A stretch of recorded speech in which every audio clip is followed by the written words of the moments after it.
आज मैं वीडियो वैसे स्टूडेंट्स के लिए शूट करने जा रहा हूं जो स्टूडेंट्स अपनी पढ़ाई क्लास 12th में BE/CB बोर्ड से कर रहे हैं। और अभी आपको यहां दिख रहा होगा कि टॉपिक है प्रीपोजिशन, मतलब कि आपके इंग्लिश की होने वाली एग्ज़ाम में कुछ क्वेश्चंस प्रीपोजिशन पर बेस्ड ऑन रहते हैं। और आज मैं कुछ क्वेश्चन की चर्चा प्रीपोजिशन पर ही करूँगा। थोड़ा सा पहले जाने कि आखिर प्रीपोजिशन होता क्या है। प्रीपोजिशन में यहाँ देखा जाए तो दो वर्ड के रूप में इसको देखा जा सकता है। प्री है PRE, जो कि एक प्रकार का प्रीफिक्स है जिसका मतलब होता है बिफोर, और पोजीशन का मतलब तो जानते ही हैं कि इसका मतलब होता है स्थान या प्लेस। मतलब क्या है कि प्रीपोजिशन एक ऐसा वर्ड है जो नाउन या प्रोनाउन के पहले प्रयुक्त होकर नाउन और प्रोनाउन का संबंध सेंटेंस के अन्य शब्दों से दिखलाता है, उसी को प्रीपोजिशन कहते हैं। आखिर जब इसको अगर इंग्लिश में इसको डिफाइन करने की बात जब अगर आए तो इसको कह सकते हैं कि अब preposition is a word use before a noun और pronoun to show its relation with the other words of the sentence. Clear? मतलब क्या कि ये प्रीपोजिशन एक ऐसा शब्द है जो नाउन और प्रोनाउन के पहले प्रयुक्त होकर नाउन और प्रोनाउन का संबंध सेंटेंस के अन्य शब्दों से दिखलाने की कोशिश करता है, उसी को हम प्रीपोजिशन के नाम से इसे जानते हैं। अब जब मैं बात करूं कि इसके तो अनेकों यूजेस हैं। अगर देखा जाए तो प्रीपोजिशंस में कुछ ऐसे वर्ड्स जैसे कि ऑन है, एट है, इन है, अंडर है, विद इन है, बिटवीन है, एटसेट्रा। इसके अलावा और सारे वर्ड्स हैं। ये सारे के यूज़ के बारे में पहले आपको पता होना चाहिए, तभी जाके आप प्रीपोजिशन को सही रूप से समझ सकते हैं। इसके लिए भी मैं अपने चैनल पर कुछ वीडियोस बना के डाला है, उसे भी आप अवश्य ही देखें। अब मैं ज़रा बात करूं कि प्रीपोजिशन को सही रूप से बनाने का तरीका क्या है, उसकी भी कुछ बीच में मैं चर्चा करता चलूँगा, उसे भी आप देखेंगे। लेकिन फर्स्ट ऑफ ऑल अगर देखी जाए तो प्रीपोजिशन को कंप्लीट करने के लिए पहले आपका सेंस क्लियर होना चाहिए कि आखिर ये सेंटेंस का सेंस क्या है, आखिर ये कहना क्या चाहता है, उसकी मीनिंग क्या निकल सकता है, उसके बारे में पहले आपको पता होना चाहिए। तभी जाके आप आसानी से प्रीपोजिशन को समझ सकते हैं और उसे बना सकते हैं ताकि आपकी वो गलती ना हो। अब यहाँ जो क्वेश्चन का इंस्ट्रक्शन है वो कहता है कि चूज दी सुटेबल प्रीपोजिशंस। कहता है क्या कि प्रत्येक क्वेश्चन के लिए ABCD बोले तो 4 ऑप्शंस दिए गए हैं, इसमें से एक सुटेबल प्रीपोजिशंस को ही चुनना है और चुनकर और इसे खाली जगहों को भरने की कोशिश करना है। अब यहाँ कहता है क्या कि Patna is dash the bank of the Ganga. अब कहता है क्या कि पटना कहाँ पर सिचुएटेड है, पटना जो स्थित है वो कहाँ पे है। तो पता होना चाहिए कि एट मतलब भी पर होता है, ऑन मतलब भी पर होता है, ऑफ का मतलब तो जानते हैं जनरली इसका मतलब काके की के सेंस में लगता है। और इसका यूज़ भी हम बताएंगे जब किसी भी व्यक्ति की मौत जब अगर किसी बीमारी से होती है तो उसके लिए हमें ऑफ लगाने की ज़रूरत पड़ता है। जैसे खास करके देखा जाए कि किसी कारण के अर्थ में जो कि उसका मौत, जैसे कि मैं कहूँ कि उसका मौत बुखार से हुआ तो कहना पड़ेगा ही डाइड ऑफ फीवर। जब बात करूँ कि उसकी मौत अगर मलेरिया से हुआ तो उसको कहना पड़ेगा कि ही डाइड ऑफ मलेरिया। उसी की जब मैं बात करूँ कि जब किसी व्यक्ति की मौत अगर ग्रीफ की वजह से होती है, सेम की वजह से होती है, इलनेस और डिजीज़ की वजह से होती है, स्टार्वेशन बोले तो भूख की वजह से होती है, हंगर की वजह से होती है, तो इस रूप में अगर देखा जाए तो उसके पहले हम हमेशा ऑफ, जस्ट उसके बाद आने वाला जो वर्ड होगा डाइड के बाद जस्ट हम ऑफ लगाएंगे और ग्रीफ के पहले हमें क्या लगाना पड़ेगा, ऑफ लगाना पड़ेगा। जैसे उसने कहा है कि उसकी मौत दुख के कारण हो गई, शर्म के कारण हो गई, तो उस रूप में हमें डाइड ऑफ ग्रीफ या सेम लगाना पड़ेगा। ग्रीफ मतलब दुख और सेम मतलब शर्म। किसी व्यक्ति की मौत अगर वुंड की वजह से होती है या ओवर ईटिंग की वजह से, वुंड मतलब घाव, वुंड की वजह से अगर होती है तो उस रूप में आप ऑफ न लगाएं, उसके लिए आप फ्रॉम वर्ड का यूज़ करें।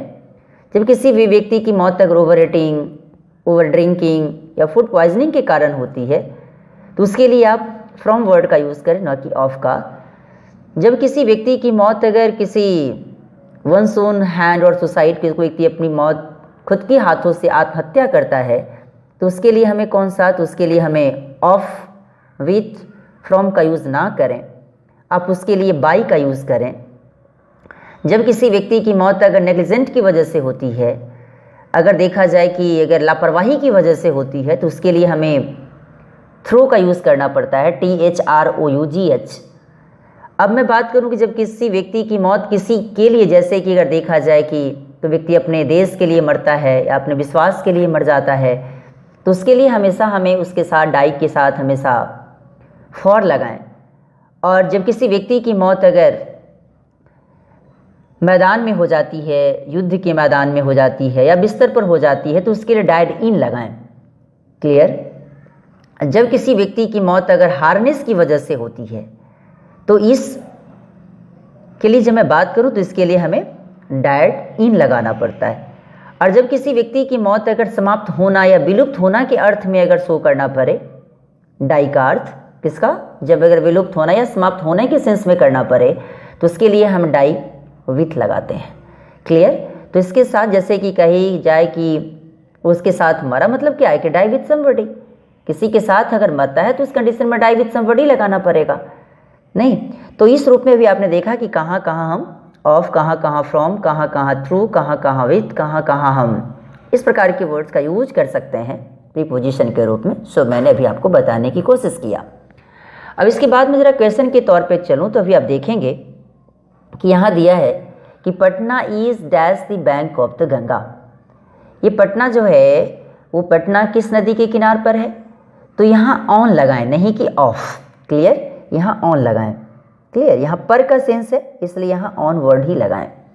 अब ऐट के बारे में तो जानते हैं ना कि छोटे से जगहों को शो करने के लिए हमें ऐट का यूज़ करना होता है, किसी भी रेट को शो करने के लिए हमें ऐट का यूज़ करना होता है, परफेक्ट टाइम को शो करने के लिए हमें ऐट का यूज़ करना होता है। तो इस प्रकार के जो रूल्स सारे हैं उसकी भी मैंने अपनी चैनल पे वीडियोस बना के डाला है, उसे भी आप अवश्य ही देखें।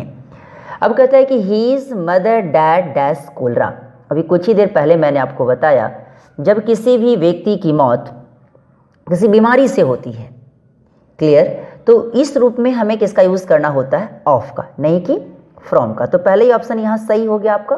तो नहीं कि फ्रॉम का यूज़ हम तब करते जब किसी व्यक्ति की मौत किससे होती है, वुंड से होती है या ओवर ईटिंग से होती है या ओवर ड्रिंकिंग या फूड पॉइजनिंग से होती, तब तो लगाते फ्रॉम। और टू और इन की बात करूँ तो इन का यूज़ हम कब करेंगे, जब किसी व्यक्ति की मौत युद्ध के मैदान में हो जाए, बिस्तर पर हो जाए, उस कंडीशन में तब तो इन लगाते, लेकिन ऐसी तो यूज़ है नहीं कुछ, इसलिए टू के लिए सही ऑप्शन ऑफ को ही आप लगाएं।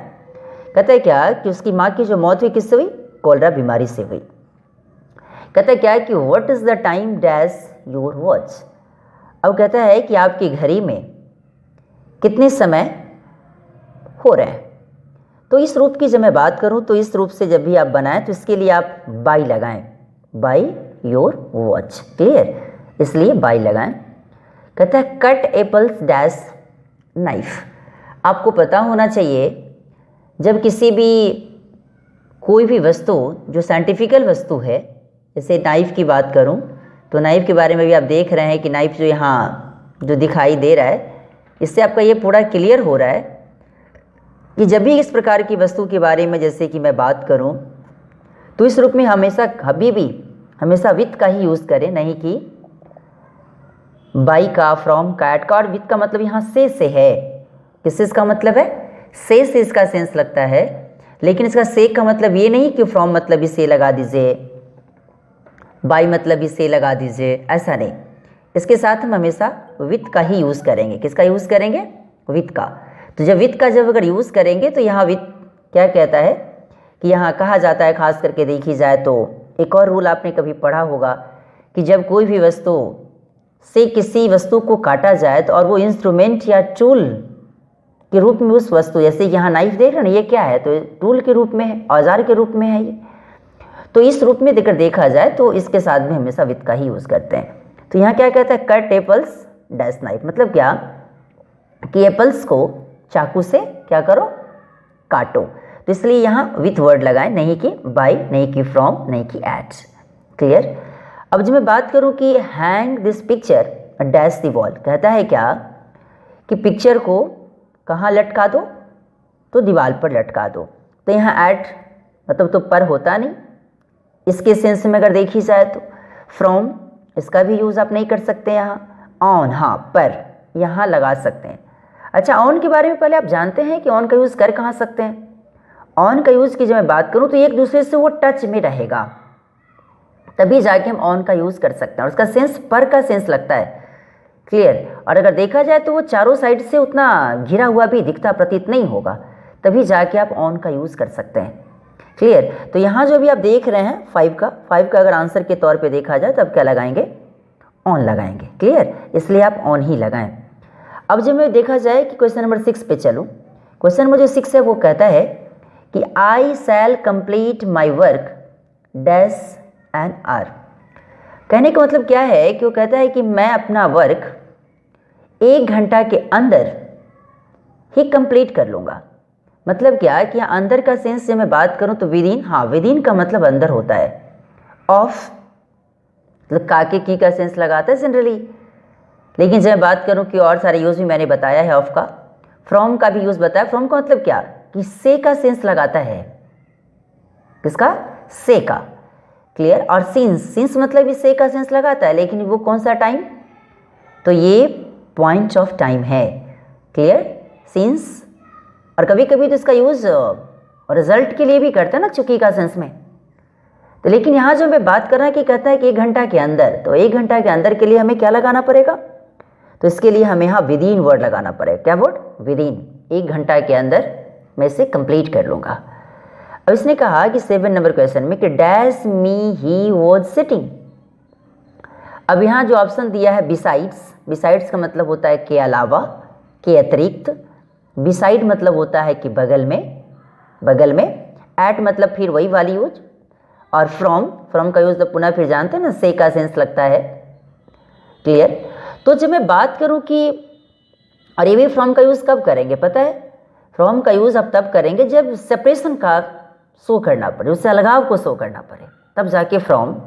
और यानी तो उस समय से उस समय तक, तो उस शुरुआती दौर में मुझे फ्रॉम का यूज करना पड़ता है, यहाँ से लेकर और वहाँ तक। तो फ्रॉम 6 AM टू 7 PM, तो उस रूप में आप वहाँ से वहाँ तक के समय को शो करने के लिए शुरुआती दौर से फ्रॉम का यूज़ करते हैं। मतलब कि वहाँ से उसकी अलगाव है। जैसे इंसान कहता है ना कि कोई इंसान पटना से आया, तो उस रूप में अभी ये लगाना पड़ेगा। क्लियर। तो वहाँ पटना से अलगाव हो रहा है, सेपरेशन हो रही है, इस रूप में तभी आप वहाँ फ्रॉम का यूज़ कर सकते हैं।